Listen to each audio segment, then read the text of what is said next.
یا نہیں بھی ہو تو اگر آپ نے ایک فائل کھول رکھی ہے تو پہلے اس کو بند کریں گے یا چھوٹا کریں گے جب دوسری کھولیں گے نا. تو پہلے سلیٹ صاف کی جاتی ہے, بورڈ صاف کیا جاتا ہے, جب دوسرا لفظ لکھا جاتا ہے, دوسرا پیغام لکھا جاتا ہے. آپ ہوٹل میں جاتے ہیں تو پہلے میز صاف کی جاتی ہے, اس کے بعد آپ کی میز لگائی جاتی ہے, یور ٹیبل از لیڈ. تو اس میں بنیادی حکم یہ ہے کہ پہلے اپنے ذہنوں کو صاف کر لیجئے کہ کوئی اور حکم نہیں ہے, کوئی اور اللہ نہیں ہے. بات سمجھ میں آ رہی ہے؟ اس کے بعد استھاپت ہوتے ہیں اللہ میاں الا اللہ, لا الہ الا اللہ. تو پہلے ہم اکثر اپنی زندگی لا الہ میں الجھے ہوئے گزر جاتے ہیں اور اللہ میاں کی استھاپنا ہی نہیں ہو پاتی. ثابت کروں گا, غلط بات نہیں کہہ رہا. جب ہمیں یہی نہیں پتا کہ میرے رب کا حکم کیا ہے, تو آپ یہ بتائیے میرے شب و روز, میری 24 گھنٹے کی زندگی کس بات پہ گزر رہی ہے؟ ہم اپنی زندگی کیسے گزارتے ہیں؟ ہم کیسے بولیں, ہم کیسے رہیں, ہم کیا کھائیں, ہم کیا پہنیں, ہم معاملے داری کیسے کریں, ہم اپنے لیے اللہ کا فضل کس طرح تلاش کریں, محنت کریں تو کتنی کریں, شادی کریں تو کیسی عورت سے کریں, کیسے مرد سے کریں, بچے ہوں تو کیسے ہوں, کتنے ہوں, کیسی تربیت ہو, کس معاش میں ان کو لگائیں. 1000 سوال ہیں زندگی بھر کے. ہم ان کا جواب کہاں سے ٹٹولتے ہیں؟ جو ہمارے دل میں آتا ہے, جو ہمارے ماں باپ سمجھاتے ہیں, جو ہم اپنے سماج میں دیکھتے ہیں. سماج میں عموماً چلن دیکھا جاتا ہے. مثال کے طور پہ آپ لوگوں نے بھی دیکھے ہوں گے کہ اگر ہم حجاب کی یا برقعے کی بات کر لیں تو کتنے انداز کے چلے. آج ڈیزائنر برقعے ہیں, کتنی شان شوکت والے, سجا والے. تو ہر چیز میں بہت کچھ آپشنس ہیں. ہمیں کیا کرنا ہے یہ بنیادی طور سے ہم کرتے ہیں جو ہمارا دل کرتا ہے, خواہش کرتا ہے. ہم کبھی یہ نہیں سوچتے کہ مجھے کیا پہننا ہے, دیکھوں ذرا قرآن میں, مجھے کیا کرنا ہے دیکھو, کیونکہ یہ ہمارا کنسیپٹ نہیں ہے. تو میرا بنیادی سوال آپ سے یہ ہے جس سے آپ اس چیز کی اہمیت کو, کیونکہ دیکھیے اگر آپ نے اہمیت سمجھ لی تو یہاں آپ کو قرآن سمجھایا جائے نہ سمجھایا جائے آپ خود سمجھیں گے. اور اہمیت نہیں سمجھی تو آپ کو کتنے سیمسٹرز میں پڑھا دیا جائے قرآن, آپ اس کو اسی طرح پڑھیں گے اور سنیں گے جس طرح اکثر بہت سی چیزیں دیکھتے سنتے رہتے ہیں اور وہ گزر جاتی ہیں, کوئی اثر نہیں چھوڑتی. تو یہ اہمیت کچھ واضح ہوتی ہے آپ کو کہ اگر قرآن ہم نہیں جانتے تو کلمے کا حق ادا نہیں ہوتا. اس پہ اگر کسی کا کوئی سوال ہے, کوئی دوسرا نظریہ ہے تو بتائیے. کیونکہ ہم اگر ایک اللہ کو, ایک آقا کو مانتے ہیں اور ہمیں یہی نہیں پتہ اس کو حکم کیا ہے, تو اتباع کس چیز کی ہے, فالوئنگ کس چیز کی ہے, کس چیز پہ عمل کر رہے ہیں ہم. تو یہ قرآن کی اہمیت نمبر 1. دوسرے کے لیے میں یہاں سے شروعات کرتا ہوں. یہاں میں نے اس تصویر میں, یہ فنکشنل ماڈل تھا, مووی کلپ ہے, یہ ایٹم کی تصویریں ہیں. یہ سوڈیم ہے Na اور وہ Cl ہے کلورائڈ. یہ سوڈیم کلورائڈ کے 2 ایٹمز دکھائے ہیں اور اس میں الیکٹرانس جو یہ اس میں حالے ہیں اس میں گردش کرتے ہیں, گھومتے ہیں. جن لوگوں نے کچھ بنیادی سائنس پڑھی انہیں معلوم ہوگا کہ ایٹم کے بیچ میں ایک نیوکلیس ہوتا ہے اور اس کے چاروں طرف الیکٹرانس گردش کرتے ہیں. اس نیوکلیس میں نیوٹرانس اور پروٹونس ہوتے ہیں. الیکٹرانس ہیں جو گردش کرتے ہیں اپنے حالوں کے اندر, اپنے شیلز کے اندر. ہر الیکٹران کے لیے ایک شیل ہے, ایک رفتار ہے, مقرر ہے. پورے فزیکل کیمسٹری کے قوانین ہیں جن کے تحت یہ چیزیں چلتی ہیں. یعنی کچھ قانون ہیں جو اس ایٹم کو بھی باندھ کے رکھتے ہیں. اور کیا ایٹم کو ہم اپنی آنکھ سے دیکھ سکتے ہیں؟ کسی مائکروسکوپ سے, خوردبین سے دیکھ سکتے ہیں؟ اب رک گئے. الیکٹران مائکروسکوپ سے دیکھ سکتے ہیں ایٹم کو؟ نہیں دیکھ سکتے. اتنی باریک شے ہے یہ کہ براہ راست اس کو آپ کسی میکانزم سے نہیں دیکھ سکتے. کچھ دیگر ٹیکنیکس استعمال کر کے اس کے عکس بنائے جاتے ہیں جن کو آپ کتاب میں تصویر کی شکل میں دیکھتے ہیں. اتنی چھوٹی چیز ہے. تو اتنی چھوٹی چیز سے ہم اور بڑی چیز کی طرف اگر جاتے ہیں, یہ تصویر تھی, مووی کلپ تھی خلا کی, جس میں سورج ہے اور اس کے چاروں طرف سیارے گھوم رہے ہیں. یہ تصویر آپ سب کی دیکھی ہوئی ہوگی, فیملیئر ہے آپ کے لیے. کہ زمین اپنی جگہ پہ بھی گھومتی ہے، سورج کے گرد بھی گھومتی ہے، یعنی ان کے بھی ایک آربٹس ہیں ہر پلینٹ کا جس میں وہ گھومتا ہے، اور وہ اتنی پریسیزن کے ساتھ گھومتا ہے کہ آپ 1 مہینے پہلے طلوع آفتاب کا وقت نکال کے فجر کا وقت طے کر دیتے ہیں کہ امبالہ کے لیے یہ ہے، حیدرآباد کے لیے یہ ہے، اور اندور کے لیے یہ ہے. یعنی سیکنڈوں کا بھی فرق نہیں ہوتا سورج کے طلوع میں، کہ وہ اپنے سفر سے اس طرف جب ہماری طرف آئے گا اور ہمارے افق پہ نمودار ہوگا اور صبح کی سفیدی پھیلے گی تو یہ وقت ہوا ہوگا، اور وہ وقت ہوتا ہے.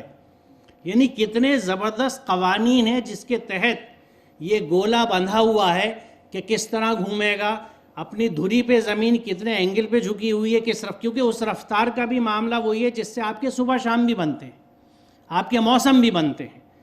تو یہ سب چیزیں ہیں جو قانون کے تحت بندھی ہوئی ہیں ہر چیز کی. یعنی اگر ایٹم میں آپ دیکھیں تو اس ذرے کے اندر کے الیکٹرانز کے لیے بھی قوانین ہیں، اور یہ پوری فزیکل سائنس بھری پڑی ہے ان قوانین سے. خلا میں جو اجسام ہیں، پلینٹس ہیں، اسٹارز ہیں یا اور چیزیں، ان کے بھی قانون ہیں. اور اس قانون کی سب سے بڑی اہم اور بڑی خوبصورت چیز جو ہے وہ یہ ہے کہ کبھی آپ سوچیے، اور یہ قرآن کی آیت بھی ہے، جو لوگ کچھ سمجھے ہوئے ہوں گے قرآن کو، انہوں نے شاید اس آیت کو ان کی نظر سے گزری ہو کبھی، کہ ان اجسام اور اجرام فلکی جن کو ہم کہتے ہیں سیلیشیل باڈیز، ان کے لیے قرآن کہتا ہے کہ یہ کیسے تیر رہے ہیں، معلق ہیں. کیونکہ آپ دیکھیے کہ اگر چاند کو آپ رات کو دیکھتے ہیں، ابھی 4 دن پہلے سپر مون تھا، آپ نے پڑھا ہوگا کہ بہت بڑا مون تھا، بہتوں نے شاید دیکھا بھی ہو. تو چاند جو نظر آتا ہے رات میں کسی ستون پہ بھی نہیں ٹکا ہوا،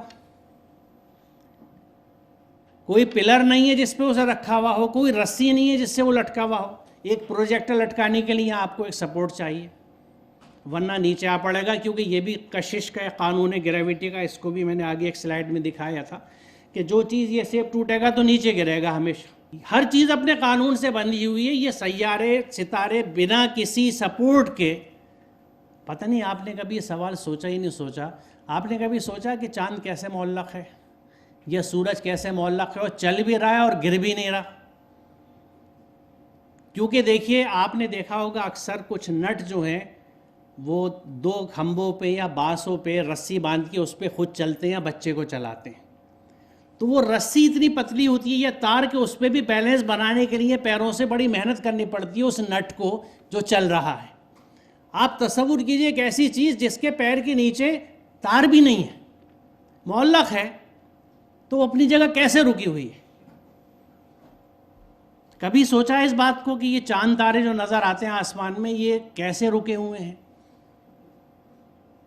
اگر کسی نے سوچا ہے تو وہ یہ سوچ سکتا ہے کہ اس کا دماغ زندہ ہے، مرا نہیں ہے، کیونکہ وہ ان چیزوں کے بارے میں سوچ سکتا ہے جو اس کے سمجھ میں نہیں آتی. کیونکہ جس طرح سانس لینا جسم کی زندگی کی ضمانت ہے، نفس کا چلنا زندگی کی ضمانت ہے، سوال پیدا ہونا ذہن کی زندگی کی علامت ہے. جس ذہن میں سوال نہیں پیدا ہوتے وہ ذہن مر چکا ہے. اور عموماً ذہن مرتے نہیں، مارے جاتے ہیں. جس بچے کا یہ ذہن مرا ہے اس کے ذہن کو مارنے میں اس کے والدین، اس کے اساتذہ اور اس کے سماج کا ہاتھ ہے کہ اس کے سوالوں کو پنپنے نہیں دیے گیا. جب سوال پوچھا گیا اسے ڈانٹ دیا کہ چپ کر، بہت بولتا ہے، بہت پوچھتا ہے. بچپن میں ڈانٹ آپ نے سنی ہوگی اگر کبھی سوال کی ہے تو جن لوگوں نے آپ کو ڈانٹا ہے وہ انجانے میں آپ کی ذہنی موت کے ذمہ دار ہیں. اگر ہو گئی ہے اور اللہ نہ کرے ہوئی ہو، میں تو یہ چاہوں گا کہ زندہ رہیں، جب ہی یہاں آپ کام کر پائیں گے کچھ. یہاں ایک میں مثال آپ کو دیتا ہوں، کیونکہ بات یہ ہے کہ میں اپنے بچپن کو بھی آپ کے بچپن سے کمپیئر نہیں کر سکتا کیونکہ زمانوں کے فاصلے آ گئے ہیں. میرے بچپن میں ٹیلی ویژن اور یہ سب چیزیں نہیں تھیں، لیکن آپ میں سے ہی بہت سے لوگ ایسے گھرانوں سے، علاقے سے آئے ہوں گے جہاں ٹیلی ویژن کے چلن اتنے نہیں ہوں گے. بچپن میں ہم لوگ میگنیٹ سے، مقناطیس سے کھیلا کرتے تھے، اور اس میں ایک بڑا مقبول کھیل یہ ہوا کرتا تھا کہ کاغذ کے اوپر سوئی رکھی اور نیچے مقناطیس سے گھمایا.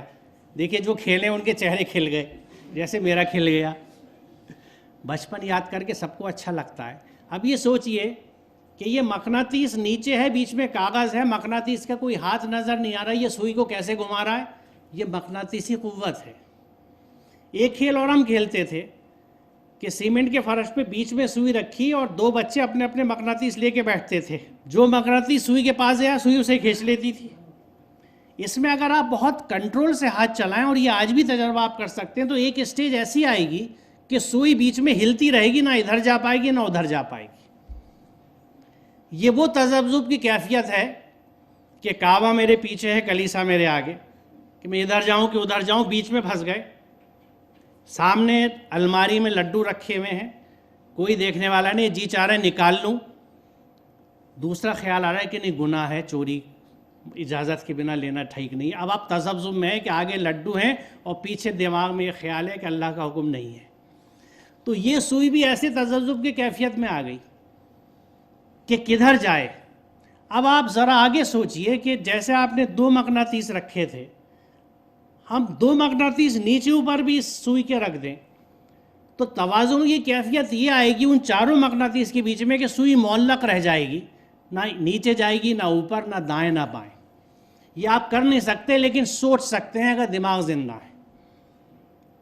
کتنے بچے نہیں سوچ پا رہا ہے؟ ہاتھ اٹھائیے تاکہ میں دوسری ایکسرسائز کراؤں.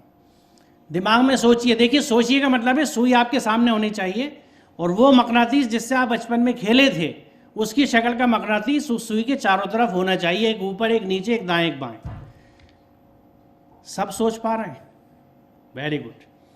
یہ جو سوئی معلق ہوئی ہے یہ ان مقناطیسی فورسز کے قوتوں کے باہم کھینچ تان کے بیچ میں معلق ہو گئی ہے.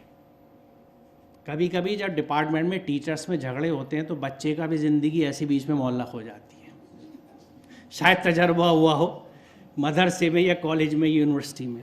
تو اللہ تعالیٰ اس طرح کے تعلقات سے آپ کو بچائے کہ آپ معلق ہو جائیں. تو یہ اپنی زندگی کے تجربے ہیں میں جو آپ سے شیئر کر رہا ہوں، کیونکہ ان سب مرحلوں سے گزرا ہوں. اللہ کا شکر ہے اس نے نکالا، تجربہ دیا مجھے، عقل دی، سمجھ دی، سوچ بوجھ دی. تو یہی چیز جو ہے اس کو میگنیٹک لیویٹیشن کہتے ہیں کہ مقناطیسی قوت سے چیز معلق ہو جائے. اسی سے جاپان میں وہ میگ لیو ٹرین بنی ہے جو پٹری سے 6 انچ اوپر تیرتی ہے. وہ میگنیٹک لیویٹیشن کو ایبریویٹ کر کے میگ لیو بنایا ہے. تو آج 21ویں صدی کے سائنس سے ہم صرف ایک ریل گاڑی کو اس کی پٹری سے 6 انچ اوپر اٹھا پائیں، کیونکہ علم اتنا ہی محدود ہے. جو علیم ہستی ہے وہ ٹرین سے کھربوں گنا بڑے سیاروں کو اسی بیلنس سے لٹکا کے رکھتی ہے پوری کائنات میں. اب آپ امیجن کیجئے آسمان کو، رات میں تاروں بھرا آسمان، ہر تارہ جو آپ کو تارہ دکھ رہا ہے وہ اپنی جگہ ایک سورج ہے اور اس کے بھی اپنے سیارے ہیں. اور یہ فضائے بسیط میں سب معلق ہیں ان قوتوں کی مدد سے. اب آپ یہ بھی سوچئے کہ ایک سوئی کو لٹکانے میں آپ کو کتنی محنت لگ رہی ہے اور اتنے بڑے بڑے اجسام اور کروڑوں. اور جب یہ چیز سوچ سکے اور سوچ لیں تو پھر وہ آیت یاد کیجئے وَالسَّمَاءَ رَفَعَهَا وَوَضَعَ الْمِيزَانَ. یہ ہے خوبصورتی کلام پاک کی، طبیعت اش کر جاتی ہے. کیونکہ جس نے یہ نہیں سمجھا وہ اس آیت کو محدود سمجھے گا، کیونکہ ابھی بھی اس آیت کو علم کی مدد سے سمجھ رہے ہیں کہ اس نے آسمان کو بلند کیا وَوَضَعَ الْمِيزَانَ اور ایک توازن قائم کر دیا. یہ وہ توازن ہے جس سے سیارے، اور جس دن یہ کولیپس ہوگا وہ قیامت کا دن ہوگا شاید. تو اب بات یہ مثال میں نے اس لیے دی کہ کتنے زبردست قانون ہوں گے جو اتنے بڑے بڑے اجسام کو روکے ہوئے ہیں، کتنی زبردست کیلکولیشنز ہوں گی اللہ تعالیٰ کی، اور وہ ظاہر علیم ہے. تو مقصد اس بات کو میرا آپ سے کہنے کا یہ تھا، شیئر کرنے کا، کہ اس کائنات کی ہر چیز کچھ قوانین کے تحت چلتی ہے. اس بات کے بعد اب آپ اس آیت کو غور کریں، سورہ نحل کی آیت نمبر 52. اسی کا ہے وہ سب کچھ جو آسمانوں میں ہے اور جو کچھ زمین میں ہے، اور اسی کا دین چل رہا ہے. اب دین دیکھیے عربی کا لفظ ہے، اور جو لوگ اس چیز سے واقف ہوں گے کہ یہ 6 حرفی مادے کی بنیاد پہ حروف کے معنی طے ہوتے ہیں. دین کے مادے میں 3 مفاہیم آتے ہیں: قانون، اطاعت اور یوم الدین یعنی قیامت، جس کا سورہ فاتحہ میں ذکر ہے، مالک یوم الدین. تو دین قیامت کے مفہوم میں بھی آتا ہے، اور ان تینوں مفاہیم میں لفظ دین قرآن میں استعمال ہوا ہے. تو دین کا مطلب قانون بھی ہے، دین کا مطلب اطاعت بھی ہے. تو جب اللہ تعالیٰ یہ کہہ رہا ہے کہ ساری کائنات میں اس کا دین چل رہا ہے، یعنی اس کا قانون چل رہا ہے، پھر کیا اللہ کو چھوڑ کر تم کسی اور سے تقویٰ کرو گے؟ اب یہاں تقوی کا مفہوم سمجھتی ہمیں یہ آیت سمجھ میں آ جائے گی. تقویٰ سمپلی اسپیکنگ ہم یہ کہہ سکتے ہیں کہ جس چیز کو کرنے کا حکم دیا ہے اسے کرنا، اور جس سے منع کیا گیا وہ نہ کرنا. گویا اللہ کے حکم کی 100% اتباع، 100% submission to divine laws, orders and commands. 100% اتباع جو ہے وہ تقویٰ ہے. تو اللہ تعالیٰ یہ کہہ رہا ہے کہ اس کائنات کی ہر چیز میرے باندھے ہوئے قوانین کے تحت چل رہی ہے، تو تم کیا کسی اور قانون کے تحت زندگی گزارو گے؟ یہ سوال ہم سے کیا جا رہا ہے. اور اگر کسی اور قانون کے تحت زندگی نہیں گزارو گے تو وہ اللہ کا قانون کہاں پر ہے، کون سے جزدان میں بندھا ہوا، مکان میں سب سے اوپر رکھا ہوا ہے، بہت احتیاط کے ساتھ، بڑی عزت کے ساتھ، کہ کہیں نیچے نہ آ جائے جو اس سے اوپر کوئی کتاب چلی جائے. جبکہ مزے کی بات یہ ہے کہ ہر نظریہ اور ہر فکر اس کے فکر اور نظریے سے اوپر جا چکی، اور ہمیں اس کی بے حرمتی کا احساس ہی نہیں ہو. ہم صرف فزیکل بلندی کی اس طرف دھیان دیتے رہے کہ اونچی جگہ پہ رکھ دو، اس کے اوپر کوئی کتاب. میرے بچپن میں پٹائی ہوئی میرے اوپر، میں قرآن کریم کو کتاب کی طرح پڑھتا ہوں، اتفاق سے اس کے اوپر ایک اور کتاب رکھ دی تو تھپڑا پڑا کہ قرآن شریف پہ کتاب رکھ رہے ہو. ٹھیک ہے، پھر رک گیا. ٹھیک ہے، لیکن میری صرف کہنا یہ ہے کہ اس احترام کو کیا ہم یہیں تک محدود رکھیں گے؟ اس سے آگے بھی تو اسے جانا چاہیے. اسی سلسلے کی کوشش ہے، اور یہ بات ہے. خیر آگے چلتے ہیں. زمین اور آسمانوں میں جس قدر جاندار مخلوقات ہیں، اور جتنے ملائکہ کہتے ہیں فرشتے، پلورل ہے، سب اللہ کے لیے سجدہ ریز ہیں. اب یہاں سجدے سے مراد یہ بھی سمجھ لیجئے کہ سجدہ کا مطلب صرف جسمانی سجدہ نہیں ہوتا، وہ تو ایک مظہر ہے، ایک اظہار ہے اس قلب کے جھکاؤ کا، اس فکر کے جھکاؤ کا جو آپ کر رہے ہیں. اور اگر فکر اور قلب کا جھکاؤ نہیں ہے تو وہ ظاہر کا سجدہ بیکار ہے. آپ نے فرما برداری و اطاعت کا اظہار اپنے والد صاحب سے کیا، جی ابا حضور، جی امی حضور، السلام علیکم. دو طرح کے بچے ہیں، میں اکثر مثال دیتا ہوں. ایک بیٹا ہے جس نے باپ سے ڈکلیئر کر دیا کہ ابا بس بہت ہو گیا، مجھ سے کچھ کہنے کی ضرورت نہیں ہے، میں اپنی زندگی جینا چاہتا ہوں، مجھ سے کچھ تقریریں کرنے کی ضرورت نہیں ہے، اپنی باتیں اپنے پاس رکھیں آپ، اب مجھے اپنی زندگی جینے دیں. دوسرا بچہ کیا ہے؟ ابا حضور، ابا السلام علیکم، بڑی تہذیب تکریم، لیکن کرتا وہ ہر کام ہے جس کو ابا نے منع کیا ہے. لیکن ابا حضور، تو یہ دکھاوے کا جھکاؤ ہو گیا نا. جیسے اکثر کلاس میں دیکھتا ہوں کہ کچھ بچے،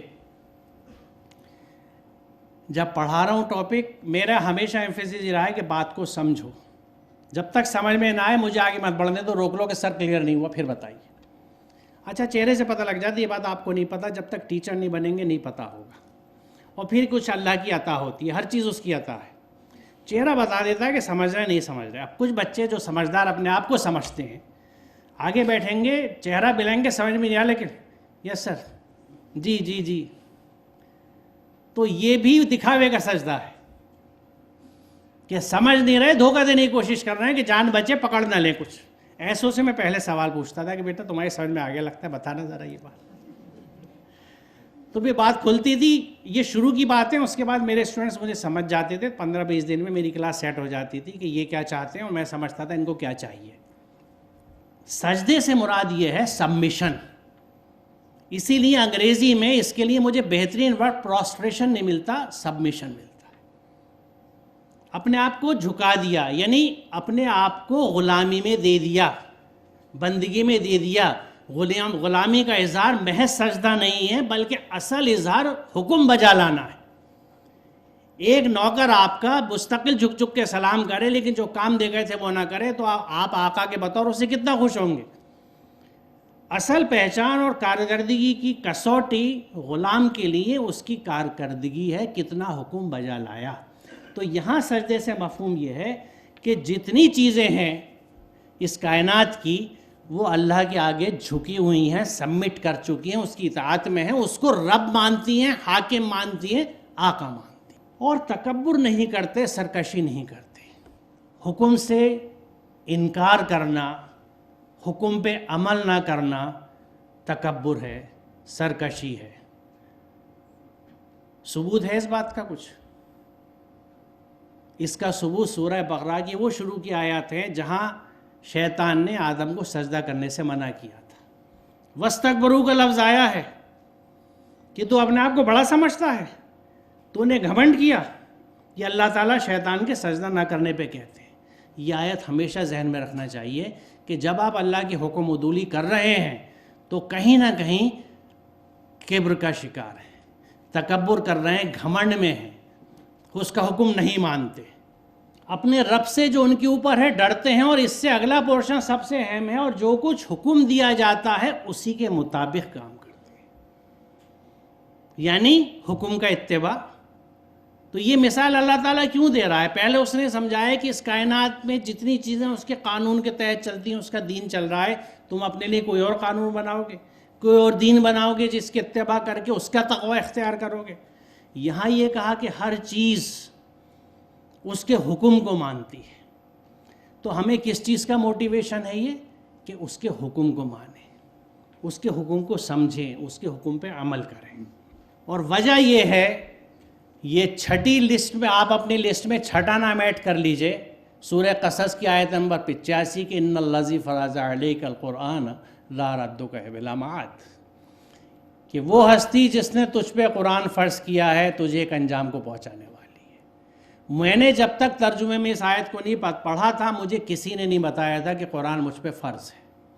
یہ بہت بڑی ٹریجڈی ہے ہماری قوم میں اجتماعی ٹریجڈیاں دو ہیں۔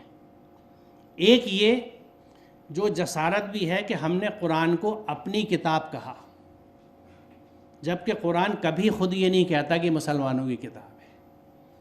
اس سے کیا ہوا کہ ایک باعث پیدا ہو گیا، جب مسلمان نے یہ مہر لگا دی کہ قرآن میری کتاب ہے تو غیر مسلم ہی سوچے گا میں ان کی کتاب کیوں پڑھوں، اسی طرح جس طرح آپ سوچتے ہیں کہ میں بائبل کیوں پڑھوں، میں گرو گرنتھ صاحب کیوں پڑھوں، میں رامائن کیوں پڑھوں، میں وید کیوں پڑھوں، میرے لیے تو قرآن ہے۔ اس باعث نے بہت بڑا نقصان ہمیں دیا ہے، اور یہ اجتماعی جواب دہی ہمیں کرنی ہوگی اللہ کے حضور کہ جو کتاب پوری انسانیت کے لیے بھیجی، ہم تو امین تھے اس کتاب کے، اسی لیے ایک بہترین امانت دار کو ہمارا رہنما بنا کے بھیجا گیا جس کو ہم امین کا لقب سے جانتے ہیں۔ اس رسول امین کی امت جس کو یہ مانا جاتا تھا کہ یہ اس نبی کی امت ہے تو ایماندار ہوگی، امین ہوگی، اور اس امانت کے ساتھ حق کرے گی جو اس کو دی گئی ہے۔ ہم نے حق کیا کیا کہ یہ ٹھپا لگا دیا کہ ہماری کتاب ہے، تو دوسرے لوگ اس کی طرح پڑھنے سے رک گئے کہ مسلمانوں کی کتاب ہے میں کیوں پڑھوں۔ ہم یہ کہتے ہیں انسانیت کا درس ہمارے پاس ہے، ہم بھی پڑھ رہے ہیں تم بھی پڑھ لو، اچھا لگے اپنا لینا، زور نہیں ہے کسی کے اوپر۔ اس اپروچ کی کمی رہی۔ دوسرا پوائنٹ ذہن سے نکل گیا، میرے ساتھ یہ پریشانی ہے، پھر آ جاؤں گا، یاد آ گیا بتا دوں گا، کیونکہ دو چیزیں میں آپ سے عرض کر رہا تھا کہ اجتماعی ہم سے جو غلطیاں ہوئی ہیں۔ بہرحال ہاں وہ یہ کہ اس کو فرائض کی فہرست میں ہم نے نہیں رکھا۔ میں اپنے بچپن کو یاد کرتا ہوں کہ مجھے بچپن میں جس طرح یہ سمجھایا گیا تھا کہ نماز فرض ہے اور میں نے اس کی اہمیت کو گانٹھ میں باندھ لیا تھا، مجھے اگر یہ سمجھایا جاتا کہ قرآن بھی تجھ پہ فرض ہے تو میں یقیناً اس کو سمجھ کے بھی پڑھتا، شاید جلدی پڑھ لیتا، اور میرے زندگی کے وہ تمام سال جو برا قرآن کو سمجھے گزر گئے اور اس میں نے اپنی خواہشات پہ عمل کر لیا، وہ شاید بچ جاتے۔ کیونکہ جب آپ کو قرآن کا راستہ مل گیا اور یہ پتہ ہو گیا کہ یہ فرض ہے، تو اب اگر قرآن مجھ پہ فرض ہے اور مجھے یہی نہیں پتہ کہ اس میں لکھا ہوا کیا ہے تو میں کیا حق ادا کر رہا ہوں۔ سورہ فاتحہ میں ہم مستقل ہر نماز میں دعا مانگتے ہیں اہدنا الصراط المستقیم، یا اللہ میں سیدھا راستہ دکھا دے۔ سیدھا راستہ